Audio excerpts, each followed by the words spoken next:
let's start the show. So, welcome, amigos, to another Midweek with Max. I have no idea how many we've done at this point, but let's just say a lot. Um, we are joined today by Rohit from Raga Finance, and as usual, we have Phil Gomes, Max Sanchez, John Greenwood, JCV in the audience, who again allowed us to swear now. And I'm just going to turn it over to Phil and Max. All right, let's kick it off with our guest Rohit. So Rohit from Raga Finance, thank you so much for joining us. Again, this is a tradition that we have: is we try to select at least one, sometimes two partners to give their pitch to the amigos and amigas in our community. So we're proud to have you on board. And it's typically the very simple agenda. This is your chance, Rohit. Tell the audience everything about Raga. Go for it. Yeah, thank you guys for having me on the call. I'm really excited to talk about Raga. So basically, we are vault providers for different kind of problem statements. On Hemi, we are deploying our looping strategy vaults so that people don't have to do those manual works. We have automated all the process for the users. Basically, our current strategies involve Spectra and LayerBank, where we deposit the base asset to Spectra, get the PT token, get lend it on LayerBank, get a loan against it, and again deposit the token on Spectra. Creating this looping strategies where we optimize the yields.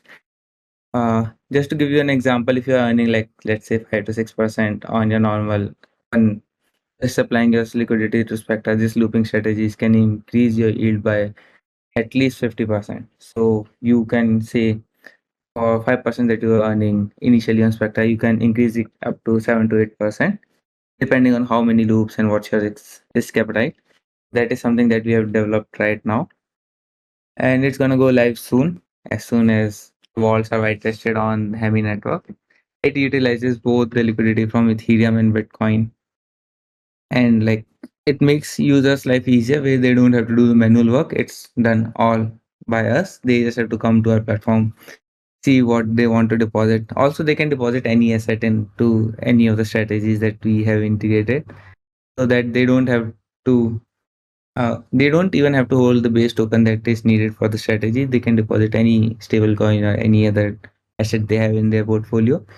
We will look after getting them the best price to swap the assets and supply to these strategies. Excellent. And what originally brought Raga to Hemi?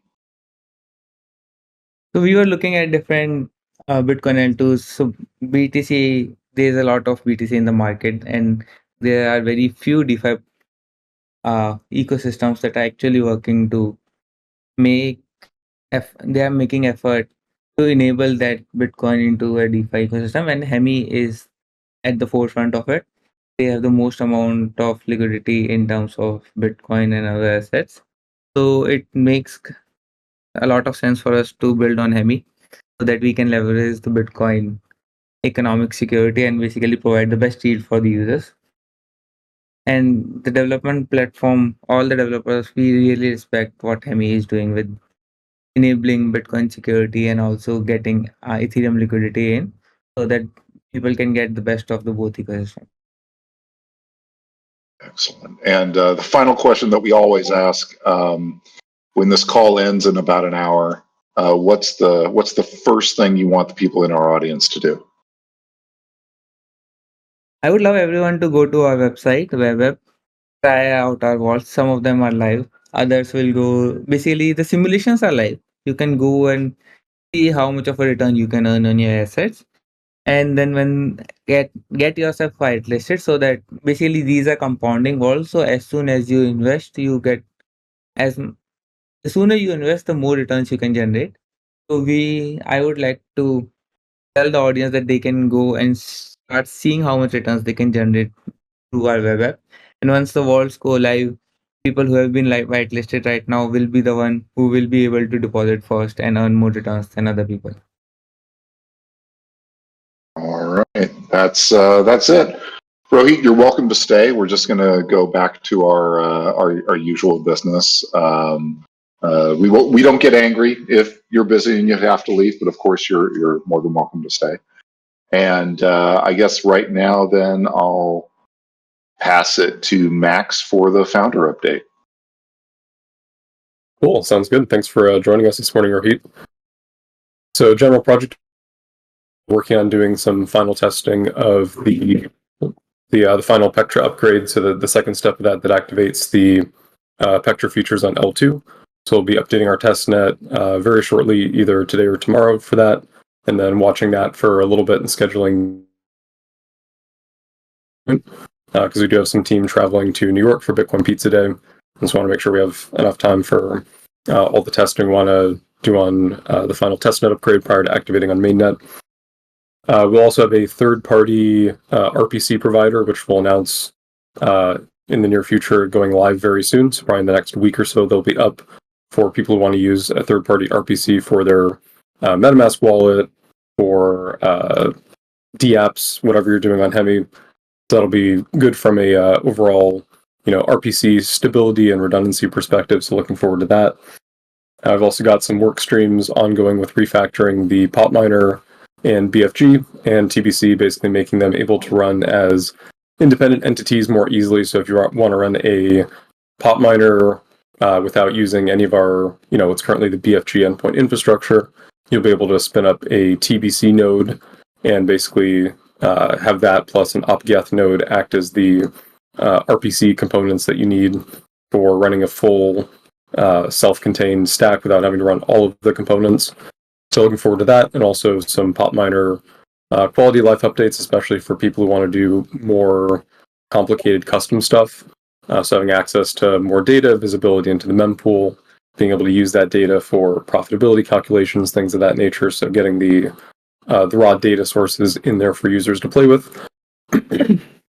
And then finally, we're working on a initial draft of our BitVM tech approach white paper. So we'll hopefully be publishing that in the relatively near future, as in probably 1 to 2 weeks, along with some other educational content that kind of breaks down what we're doing with BitVM, using HVM in a way that makes it more secure, more stable, aligns economic incentives better. And so looking forward to getting all that out. And still working on finalizing tokenomics, so hoping to have those published soon. Don't have an exact date for those yet, but the mantra is soon for both tokenomics and general token announcement.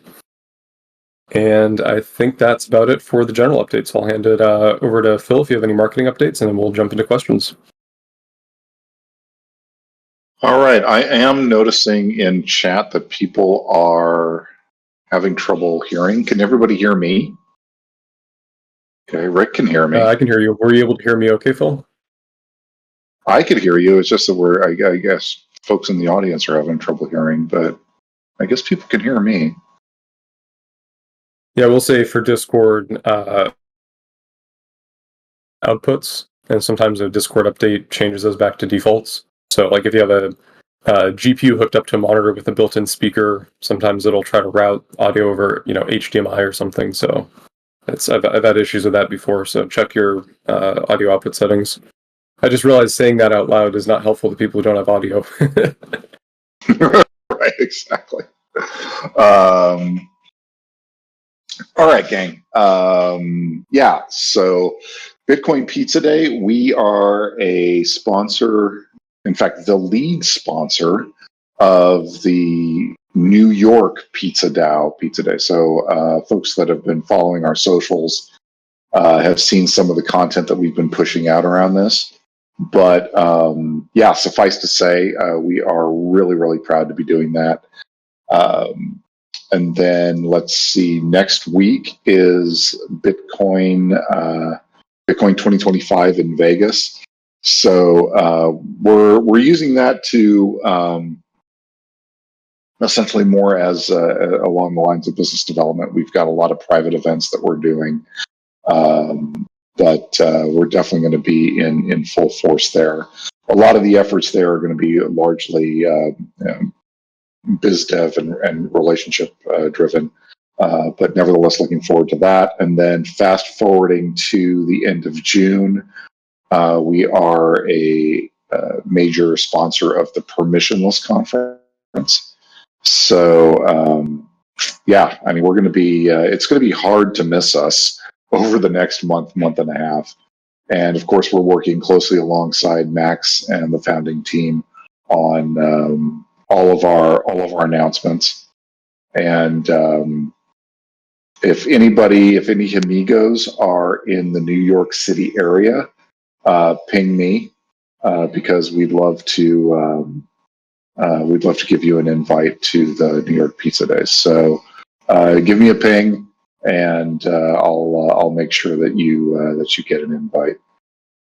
With that, Rick, on to the regular agenda. Sounds good. Yeah, I will also be in New York if anyone wants to hang out and I don't know, do New York things until the thing starts. And actually, this space being what it is, this will be the first time I think you've ever met another Hemi team member face to face in the so-called real world. Yes, it is. Am I wrong? No, you're Yeah.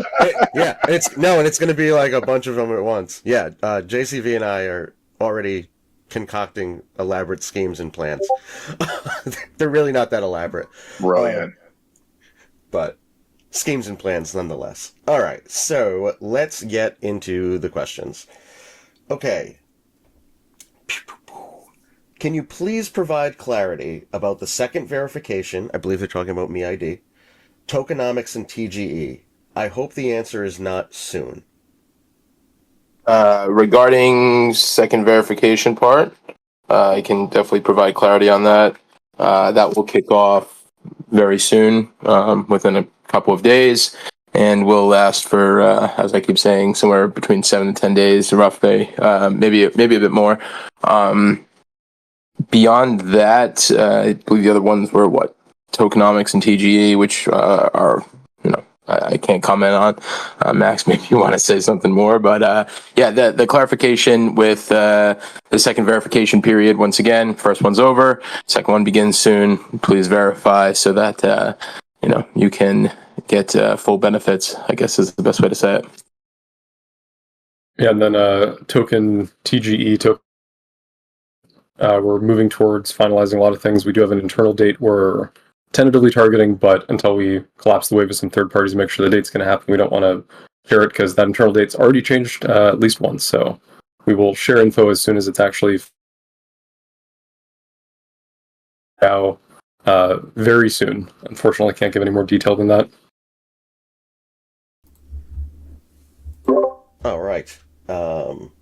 So soon has changed to very soon. So technically, that is a different answer. I just want to go on record and say that. That's an update. I guess. mean, very soon is better than soon. It's sooner than soon. Maybe next week it'll be ultra soon. Yeah, super soon. What happened? Soon. Warp soon. What happened to the native swapping and capsule creation we saw during the testnet phase? Are they going to be available on mainnet? Mixed answer. So native swapping, no, that was just a testnet thing because we didn't have third-party DEX partners activated on testnet, whereas on mainnet we have, I think at this point, 5 DEXs. So there will not be any native swapping. We may at some point in the future, it's a low priority roadmap item, but we may be adding native support for interacting with some of those DEX protocols through the Hemi portal. But at this point, don't hold your breath for that. That would be a pretty far out item if we do implement that. So for now, in the foreseeable future, all the swapping should go through third-party DEXs. We're not running a team operated or team deployed DEX. You have 5 DEXs on Hemi and up a clone like we did on testnet. For capsule, that is something we will be deploying on mainnet. It's a lower priority item versus some of the other tech stuff we're working on, like improvements to the Bitcoin tunnel with the BitVM design, decentralizing the sequencer, things of that nature. But that is something that we will be deploying on mainnet, and we'll keep you updated as that timeline for that evolves. All right. Where am I? Okay. Here's a big one. With the top 10 leaderboard on Absinthe, the point update is working. The massive amount of points accrued, several billions, the TGE will be a bare minimum for the rest of us. When will the team release the specification? First, then we can make a proper decision regarding if it's worth the time and capital. Capital that can generate better yield somewhere else.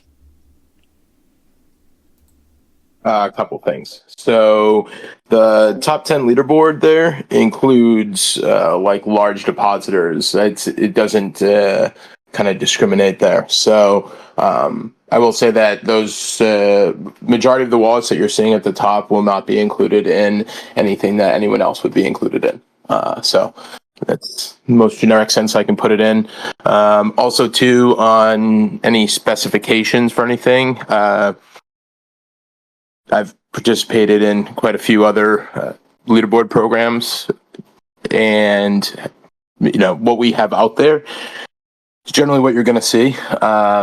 Until we kind of put out some more information. So I know that's kind of ambiguous, but I can't really say too much about that. But I can assure you that things on the top there are not going to affect other users. That's for sure. Or so users on the top, I should say, are not going to affect other users. All right. Well, that's great news. Where the hell am I? Oh, hold on. Here's another Greenwood. Why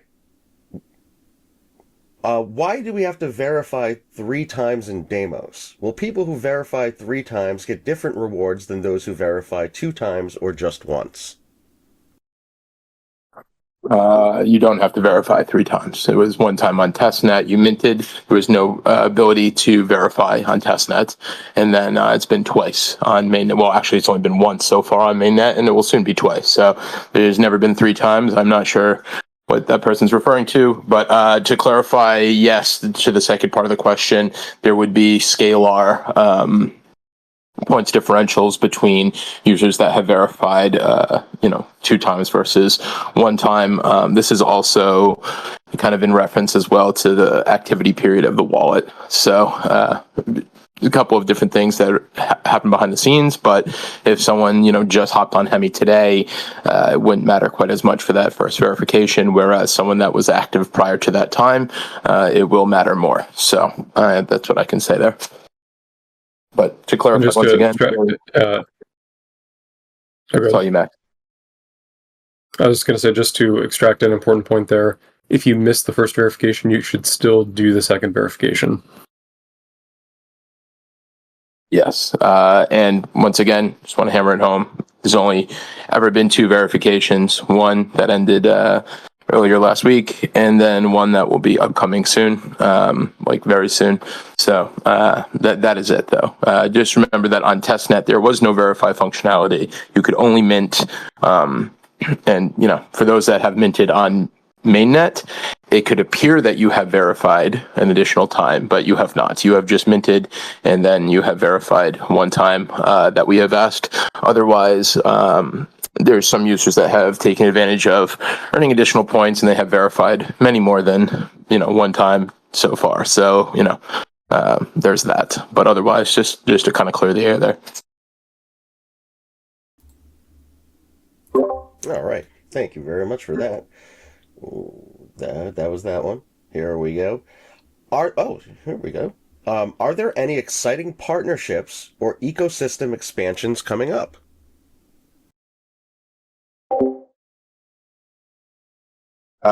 Yes, on the partnership side, I can't talk about it though. So I would consider this exciting. It's like DeFi exciting for me. Pretty cool name. Otherwise, a couple other smaller things in the mix that you'll see via marketing over the next 5 to 7 days. But on my side, at least on the B2B side. I will also mention one thing that's of sort of engineering interest is we have a a third party interested in building a native Bitcoin protocol. We'll hopefully have more info about that soon as we actually come to partnership terms with them. But Bitcoin DApp using HVM's new functionality. So it's something in the pipeline. Don't want to spoil the surprise there, but that's something else that's exciting from a technical utilization of HVM technology perspective. Yeah, I mean, in terms of partnerships and integration announcements and that sort of thing, you're almost never going to hear the news sooner than you will on our Twitter. However, as we've seen with some of the announcements with like Spectra Finance and that sort of thing, sometimes we do use the top of the hour with Midweek with Max to deliver some kind of alpha that way. So, if I understand the spirit of the question, right, in terms of getting news ahead of everybody else, or most people, I should say, the two best ways to do that are going to be either the top of the hour with Midweek with Max or subscribing to our newsletter. There's a lot of stuff in our newsletter that is, I like to call it the light under the door, and is especially tuned to, our enthusiasts and amigos and that sort of thing. So, again, if I understand the spirit of that question, those are the two places that you'll typically get news before anybody else. Awesome. Thanks, gang. Here's another good one. What major milestones are you most looking forward to this year?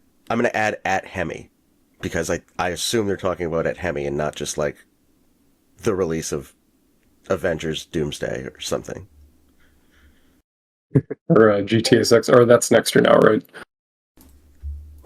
That is next year. And we should probably milestone May 26th, yeah. We should probably not bring up GTA 6 anymore, boys. Does that become a sore point? there was some bot confusion. Yeah, I can. We'll stick to soon, or we'll stick to very soon. So project milestones, things I'm most excited about. Definitely our variant of the BitVM Bitcoin tunnel. So that basically, for anyone who hasn't heard me rant about it ad nauseum in probably 10 previous midweeks, it's basically a one of n security model for Bitcoin custodianship, which basically means when you tunnel Bitcoin to the Hemi network, once we have that BitVM-based system activated, then the security of the underlying custodianship system that's holding on to and facilitating appropriate withdrawals of the Bitcoin back to the base chain is secure as long as one of n, which can be a very large n, and anyone who cares can be a part of that n, making it actually truly trustless and permissionless for that individual.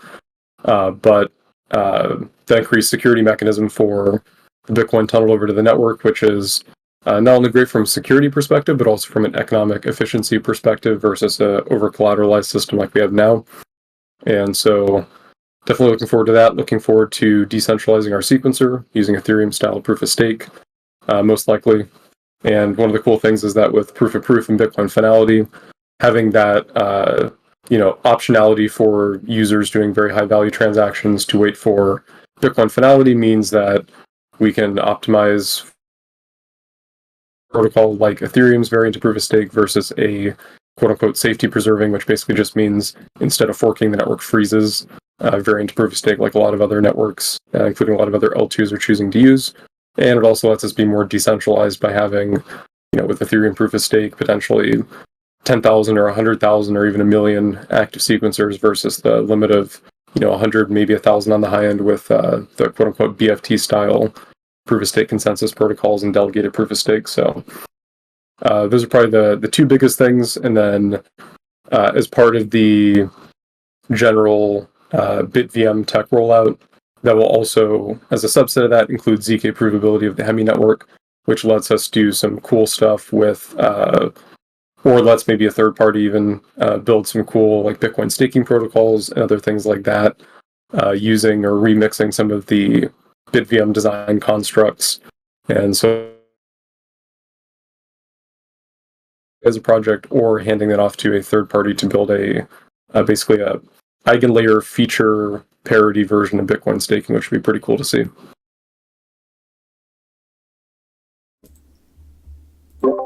All right. What the hell happened to the order of my questions? There we go. Here's another good one. These are all from the same user too. What inspired you to start building Hemi, and what key problem are you aiming to solve first? Good question. So Hemi basically started as how do we bring Bitcoin and Ethereum together in a way that's unique, interesting, brings the best parts of both of those protocols together in a way that makes sense and merges the technologies versus trying to, duct tape and super glue an EVM onto Bitcoin or something like that. And so Hemi's really it's built in the white space between Bitcoin and Ethereum. And so we look at what does Bitcoin do best? Well, it's the largest, most secure, longest living blockchain. It's incredibly decentralized. What does Ethereum do well? Obviously, programmability. It has a rich existing DeFi ecosystem and tons of assets that are native to the Ethereum ecosystem. And it's really good at DA for building out L2 technologies. So combine the best parts of those networks together, take Bitcoin security, combine that with Ethereum for DA, take the programmability of Ethereum that's been, battle tested for a decade with the EVM and all the tooling and developer experience that comes with that, add in Bitcoin awareness features to make Bitcoin more programmable, and then wrap that all up in an L2 that talks to both networks natively. And so that's the sort of positioning of Hemi in the market, is this space between, again, Bitcoin and Ethereum that lets you build dApps that talk to both networks. And I'd say the most practical, unique Bitcoin L2 space is the enhanced Bitcoin programmability we have with HVM. And so there's two types to Bitcoin programmability. There is take Bitcoin as an ERC20 or some other representative token that acts essentially like a bearer bond, and then use that in DeFi applications just like you use any other token in those ecosystems. And the second version of Bitcoin programmability is build dApps that can natively read the current state of Bitcoin and respond to it. And so with that second type, you can build all kinds of cool, non-custodial, extremely secure Bitcoin DeFi applications that you can't build with that first version. It's just a different security model. So with the Bitcoin data that we expose with HVM, we make accessible to smart contracts that run on Hemi. You can build non-custodial Bitcoin dexes, non-custodial Bitcoin lending protocols, put up Bitcoin, borrow stables, put up stables, borrow Bitcoin, whatever direction. Obviously not just stables, but any token from the Ethereum ecosystem. You can build Bitcoin MEV marketplaces or transaction accelerators. So you could pay your Bitcoin transaction fees in, ETH or USDC or the Hemi token. You can build native Bitcoin staking systems. So I already touched on this a little bit earlier, but basically lock up Bitcoin natively on the Bitcoin chain in a way that you maintain custodianship over it. And then you can opt in to provide economic security to a bunch of different protocols through Hemi as a control plane. So tons of cool use cases of that native Bitcoin programmability. Bitcoin L2 space. They're just focusing on that first version. How do you bridge Bitcoin to their network and then use it in some way in DeFi applications? And we're, of course, doing that, but also supporting that second model in Bitcoin programmability that lets you build those really bare metal Bitcoin DeFi applications. All right. I believe. Is anybody else hearing Max cut in and out? There have been some cutouts. Yep. Yeah. It's all Max. It's really? the whole. Okay. Yep. I knew it. I thought it was just me this whole time. I was like, wait, man, Alabama is not doing good today. I'll be honest, I thought it was just me this whole time. I'm so glad Phil said something because I was like, damn it, hopefully this is still being recorded. Wait, let me switch to different Wi-Fi. I'll be right back. Okay. Well, actually, this works out great because, John, I got one more for you. There are some people that verified during the first period, but on other networks because they weren't aware it must be done on Hemi.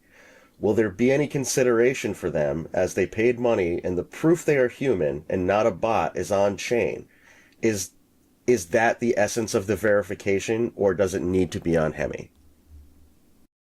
There will be consideration for this, although I did go back and every single mentioned was very clear that it needed to be on Hemi. I do understand at the same time that because it's a multi-chain app, people did verify on other chains. So yeah, we will definitely consider that. I mean, realistically, the purpose of it is, that users are unique. And if you're proving that regardless, then it's not a huge issue. It does make things a little bit more complex on our end, but based on what I saw, there's quite a few users that, that kind of verified on another network, usually Polygon.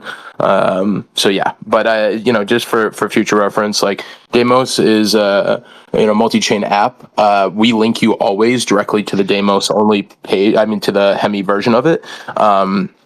If you are connected to another network, like you were doing something on Polygon or Blast or something elsewhere, one of the other networks we support, and then you directly go to Deimos, it will hook that network, even if you go to that direct slug for Hemi. So, please keep that in mind. But that's how every DeFi application in the world works, usually, even though it's not a DeFi app, But with that being said, just kind of be mindful of that. But yeah, to answer the question in short, definitely will consider that. And I mean, I don't want to say in all cases it will be counted, but within reason, we'll definitely we'll honor those as verifications. So That is great news. Thank you, sir. Will the mainnet reward season end with TGE? And if yes, will there be another season starting right away? And if so, will liquidity for a Hemi liquidity peer get the highest multiplier? That just so yeah, okay. So for the first two, in theory, yes, it would end with that. So the current point season will most likely end right around TGE. So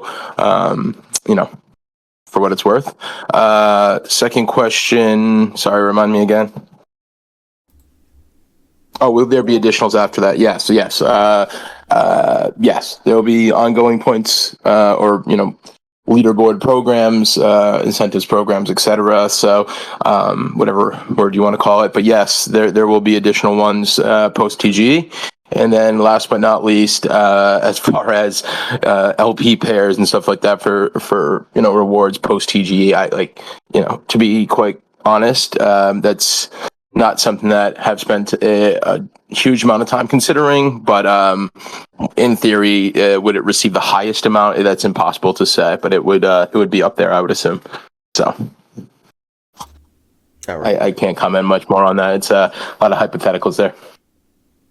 That's very reasonable. Yeah, that just kept on going. I was like, ooh, what's the next plot twist here? Let's see. Okay, here's a Max one. Is Veriblock still on track for some sort of an announcement at the time of TGE? Yep, and also let me know if this audio is better, same, or worse, and if it's still glitching out, I'll try something else. But yeah, still on track for an announcement for Veriblock around announcements. Oh, you just cut out. It's glitching. Dang it. Okay, one sec. All right. Everything fixed for me when I dropped off, came back on, completely dropped off, closed app, came back. Yeah, I have to hard restart Discord, Control Alt Delete and close Discord, and then it'll. I find that using it for mobile is the best. I don't know why. Using it on PC is absolutely horrible. It's way more stable than the desktop. I can field this one real quick. Alpha, Hermithic Roll, still in the works. There's a lot on the back end we have to do with that. And one of our engineers working on it happens to be our good friend Josh. But beyond that, there's a lot of stuff we have to figure out how to automate. There's a lot of stuff we have to figure out as far as the distribution goes and verifying all these things. So it's still a way out. So I'll be completely honest, guys, focus on the creative roles and the new stuff that's going to be coming out very, very soon. I'm not talking about TGE. I'm talking about Smash Carts tourney starting next week, and there will be a new gamer role that goes with that. That'll lead into other games, and also where right at the finisher line. Finisher line. That's not even a good word. The finish line for a really cool initiative that's going to be an ambassador program. I don't have an exact date on that, but I can say that if Max's answer is very soon, then this would be ultra soon, I believe is the phrase that Phil pitched to go next. So, which topples very soon. Ludicrous soon. Ludicrous soon would be for that one. Yes. Yes. But yeah, Mythic is gonna happen, but it's gonna be a little down the line, and quite frankly, it's more cosmetic than anything anyway. The creator roles are what you really want to focus on. Like, they have like perks attached and stuff, so like focus on those, because it's gonna be way better than a cosmetic thing. Okay, we got Max back. So, where are we at? Max, I'm so sorry. Do you mind repeating your VB announcement? Because we lost a lot in the middle there. Yeah, hopefully this is finally better. Yeah, so still on track for a block announcement around or with the either tokenomics or TG announcement, or whether those get combined together. So still stuff up in the air, but definitely on track for an announcement there in the near future. Awesome. All right, thank you, sir. Here's one. I have not seen a successful BTC ecosystem project. What makes you so sure that Hemi will be successful? There's a lot of components to this, so I do think there's successful Bitcoin DeFi to some extent, but I think the main limiting factor for widespread adoption of Bitcoin and DeFi has been the lack of a secure, robust way to build it. One of the ironic things is Bitcoin is, the most secure decentralized asset that exists in the world.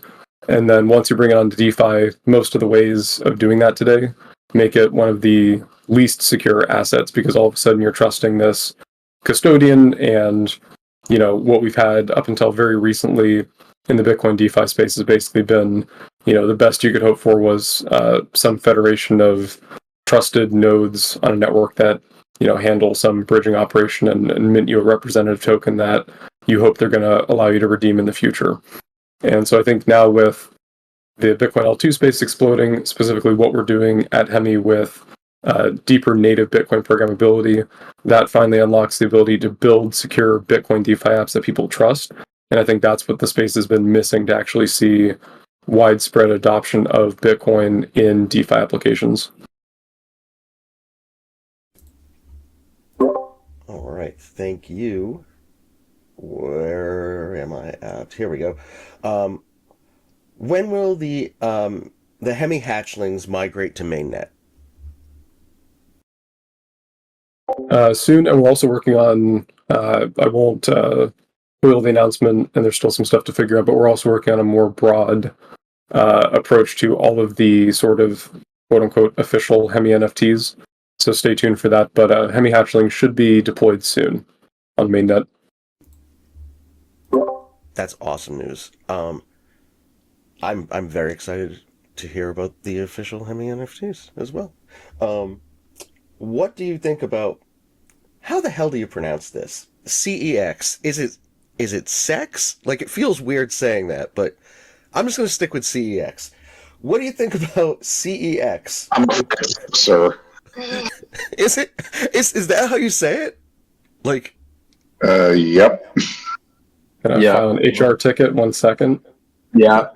I was watching that Max photo earlier. I already sent that to HR. Now this is hell. withdraw that and send this instead. Well, this is way gonna juicier. escalate. All right, well, what the hell? Max, what do you think about sex, which asks for a large allocation from the project invested for its users? Even the rewards are many times greater than those of testnet users who, I'm so sorry, who contribute for months. You just have to keep this double entendre just going and going.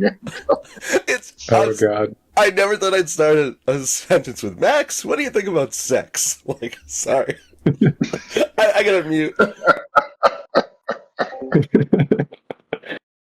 Oh God.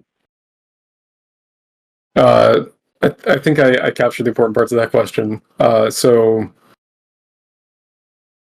They're asking specifically about the allocation for users on the centralized exchange. I can High repeat level. if you need me to and not giggle through it like a lunatic. I'm going to skip the first part because apparently I'm 5 years old. Settle And can't say down, that. Beavis. So, what do you think about which asks for Centralized exchanges. I can't do it. And we lost Rick again. Which So high level, basically, we're like obviously we're going to do different incentive programs to bring in users from different ecosystems. Like that's just a smart way to build communities and get people from a certain and even ignore centralized exchanges, but either an exchange or a wallet provider or somebody with some sort of community building something interesting, what have you. And so we'll definitely be doing campaigns with third parties that incentivize their communities to come on and use Hemi. But at a high level, we're trying to structure the incentives program such that we think users from testnet will be very happy with, in general, what they're getting versus the work that they put in. So can't give any more details than that until we announce the final tokenomics, but we're definitely taking that into account. Okay. I think I got the. Oh my god! I'm so sorry. I'm 5 years old today. I don't. Pigs don't kill me. I'm so sorry. All right. Oh god, what Phil just posted in chat. Now, Rick, when Bitcoin and Hemi love each other very much. God damn it, Phil! You can't. Phil, what are you doing? You can't do that when I'm like this. I can't even look at chat right now. All right. All right, hold on. All right, game face, Rick. You can do this. All right. Will the Hemi token use its own chain or another chain? Good question. It's going to be a ETH native token, but then it's going to be tunneled over to the Hemi protocol and then used on the Hemi chain as an ecosystem token. So the reason we're doing it on Ethereum is it makes exchange listings easier. You can get pairings on Ethereum native dexes a lot easier. It's easier to natively bridge or tunnel those tokens over to other L2s in the Ethereum ecosystem. So it makes sense to deploy it as an Ethereum native token, but then basically build in pieces to the token design that let the Hemi protocol control the distribution of tokens to people like pop miners, sequencers, so on and so forth. I can't tell if Max cut out or if he's pausing dramatically. Oh, no, yeah, sorry, I was done. So summary there is basically it'll use both Ethereum and Hemi, but from a technical perspective, it'll be an Ethereum native ERC20 token. Awesome. Thank you very much. I'm so sorry. I was like cry laughing, and it took me a minute to realize what just happened. Okay. Will rewards for testnet users be vesting or full unlock? Still TBD. To give people a little insight there, though, we basically came up with the incentives that we think are reasonable, and we're still tweaking those a little bit, but the decision basically comes down to, do we give people additional tokens on some vesting schedule, or do we just keep it to unlock tokens? So their short answer is still TBD. That'll come with the tokenomics information, but we are trying to design the testnet incentive such that the liquid portion of the token should be a nice incentive. That's excellent news. I have a follow-up to that. I've got two questions that actually just came in, and these are the last two I see. Any insights on the points of the testnet after the first verification epoch is over? How much total points for all the users that completed the verification? Can you say that one more time? Sorry. I can do that because I don't have to ask Max about the birds and the bees, so I can actually say this without laughing like a friggin' lunatic. Any insights on the points of the testnet after the first verification epoch is over? How much total points for all the users that completed the verification?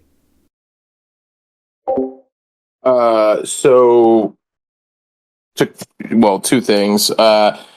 I can give some generalized insights in a second, but the points on testnet going to treat separately than other points. But I guess to answer the question directly, points on testnet as of right now would be like, let's call it 13.2 bill, something around there. But out of that, there's other tranches of points that are not like fully active, such as pop points, stuff like that. So that might not be the most accurate number. We're still rehashing two side updates that no one asked that I'll give anyways. The pop points, we had those users that multi-wallet users that for whatever reason that first export from Absinthe didn't pick up properly. So still need to re-export that.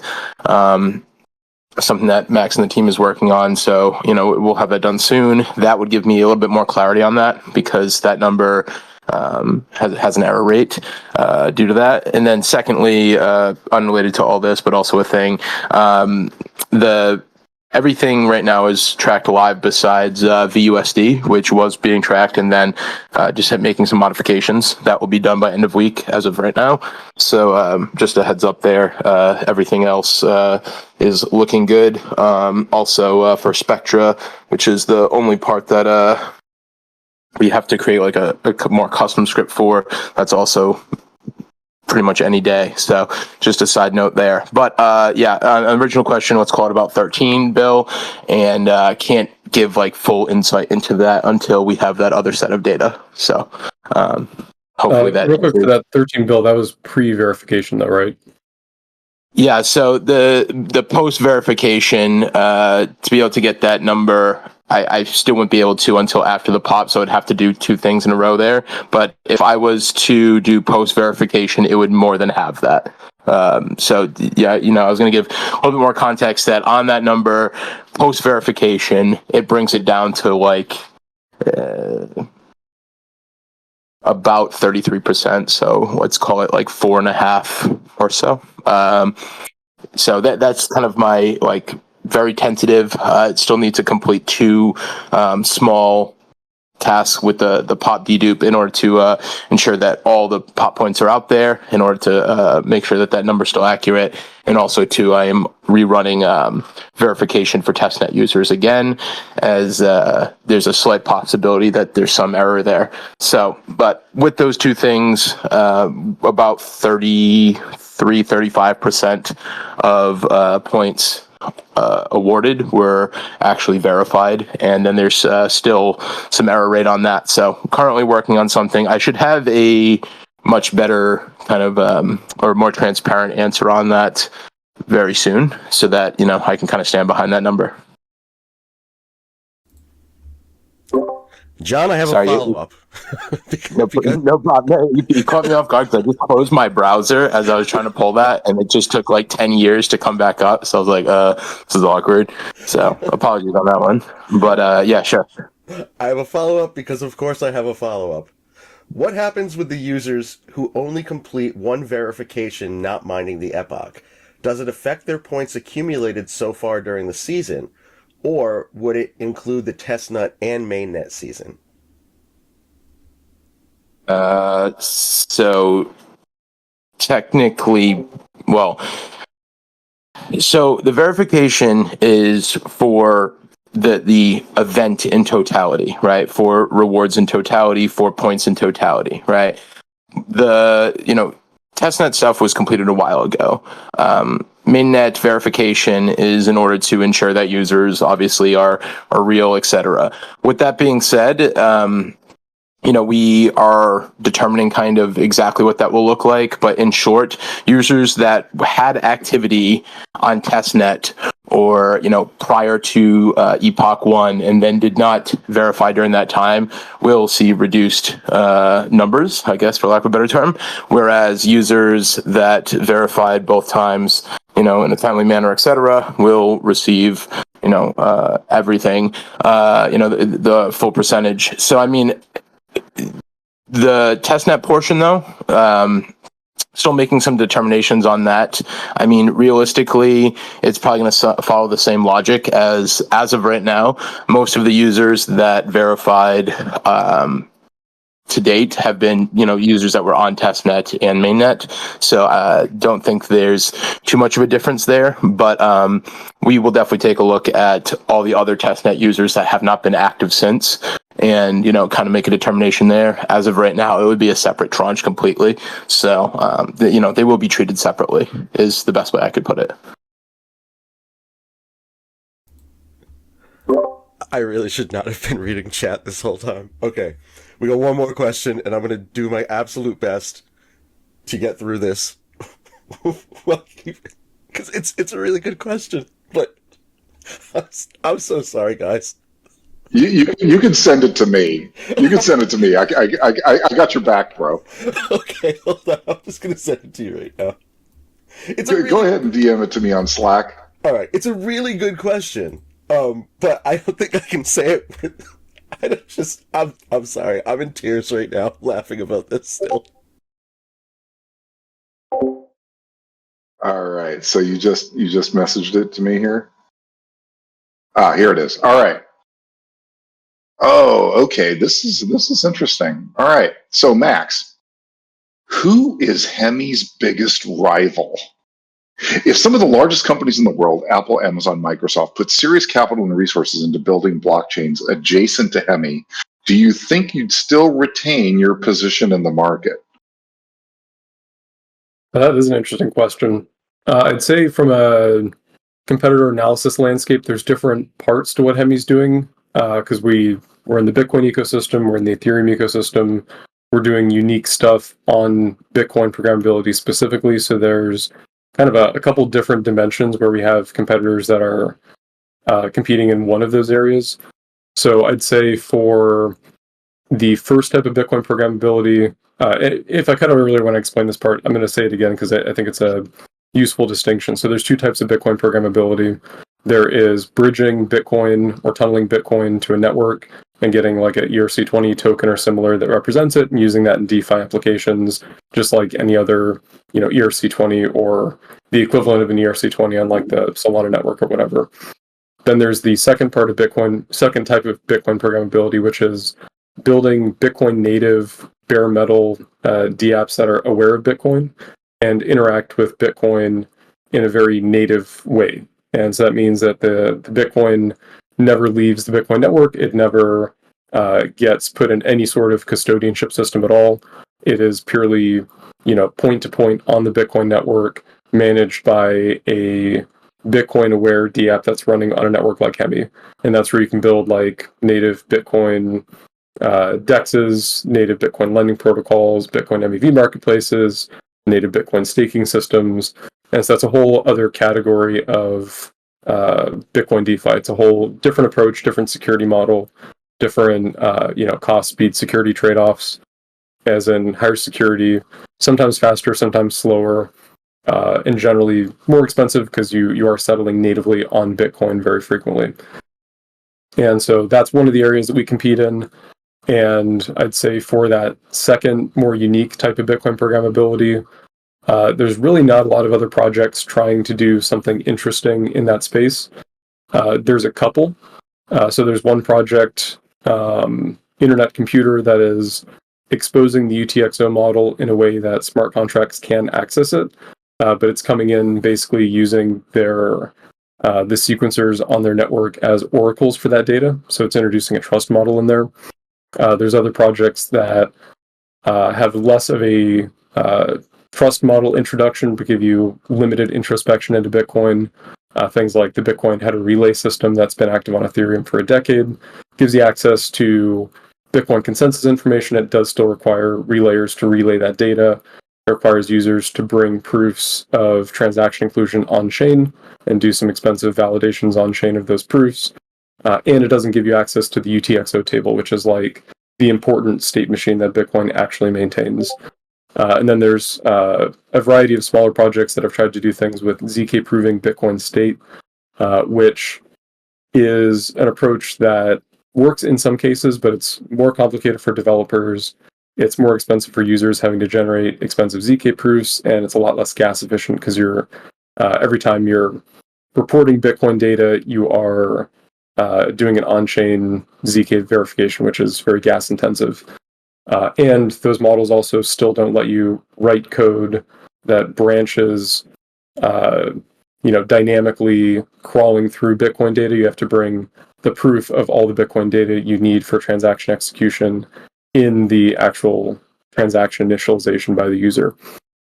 And so in that area, I'd say those are the different competitors. They all have different trade-offs. And in that area, what HVM is doing with embedding a Bitcoin full node that's completely indexed inside the EVM, making that accessible to smart contracts is unique, and no one's really taking that sort of a deep approach to that second type of Bitcoin programmability. I'd say in the Bitcoin L2 space in general, there's definitely other projects implementing variants of BitVM technology. Some of the ones, without going too into the details, that are doing some interesting work there, Citria, Rootstock. There's a handful of others that are doing some interesting things.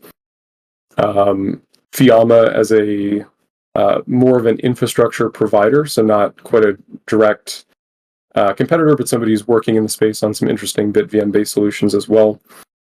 Then the Ethereum ecosystem side, it's the obvious usual cast of characters of the most popular Ethereum L2s.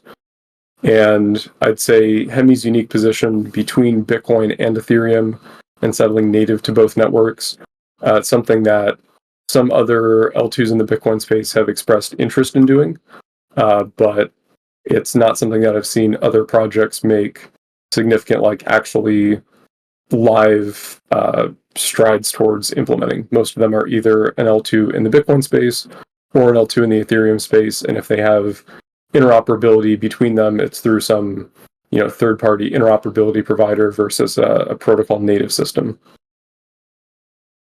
And then the second part, if Apple were to pivot from building computers and operating systems and phones to focusing on blockchain full-time, there's definitely, large companies with huge amounts of resources can do amazing things in a very short amount of time.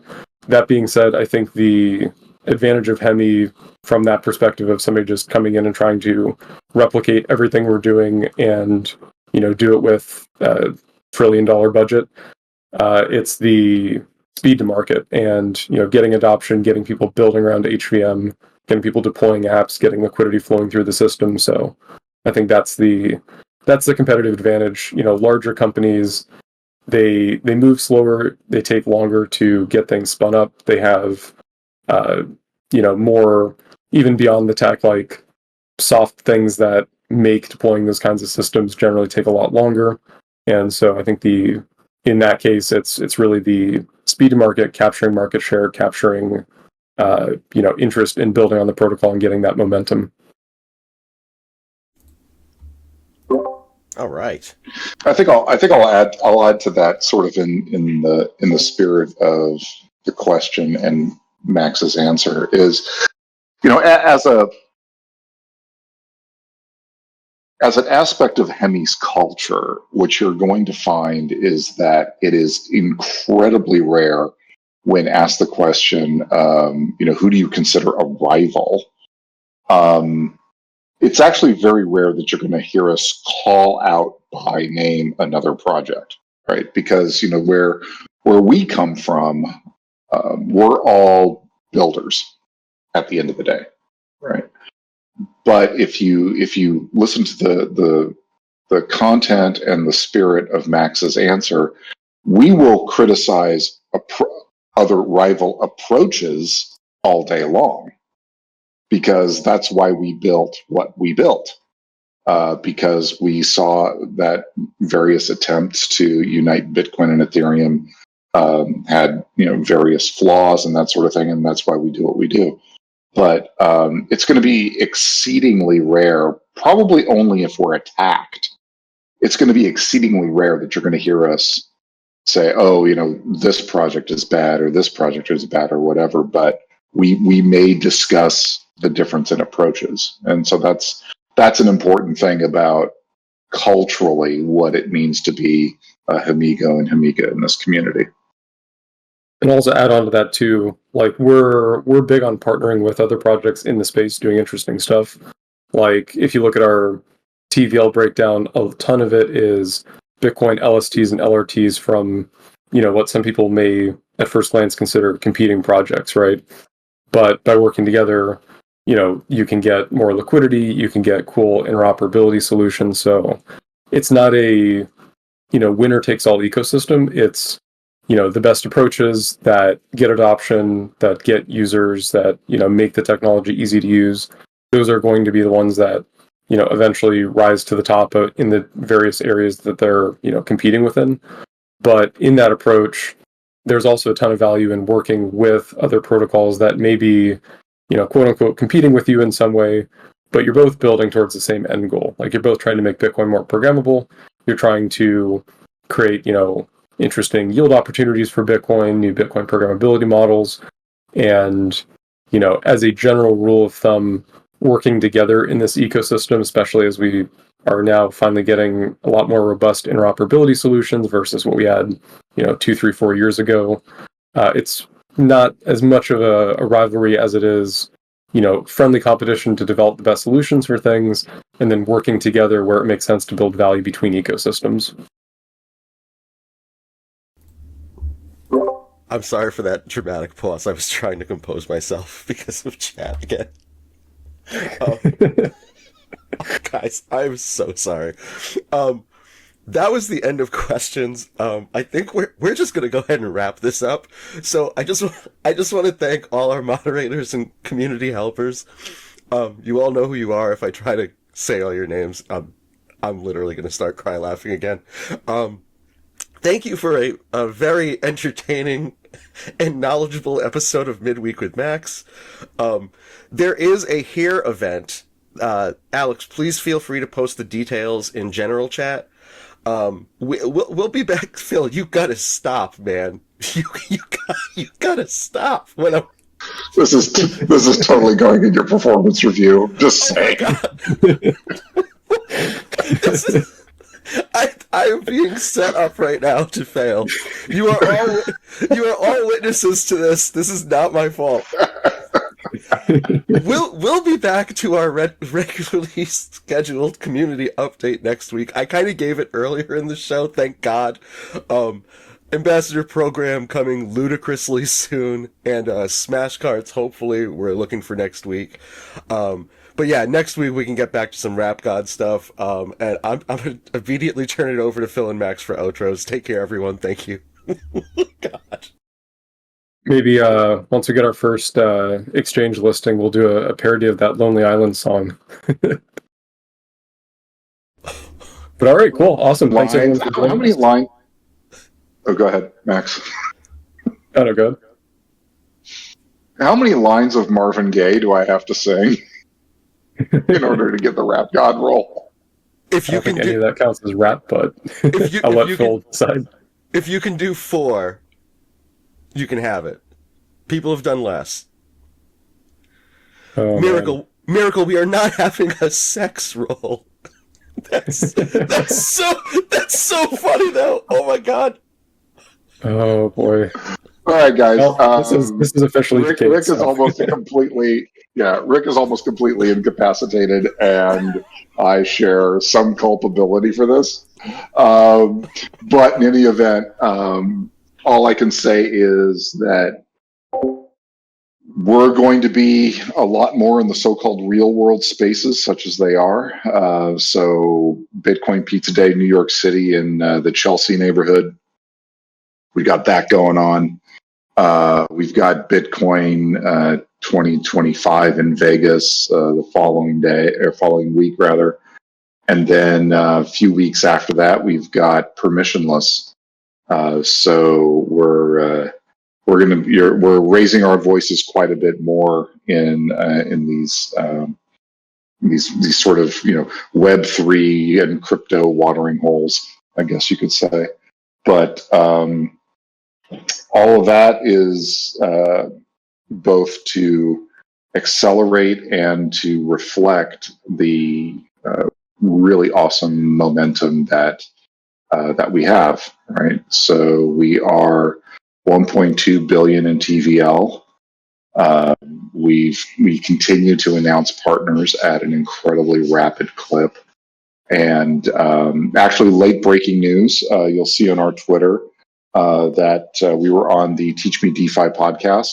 So Max, your interview is being teased even as we speak, and the full episode drops tomorrow.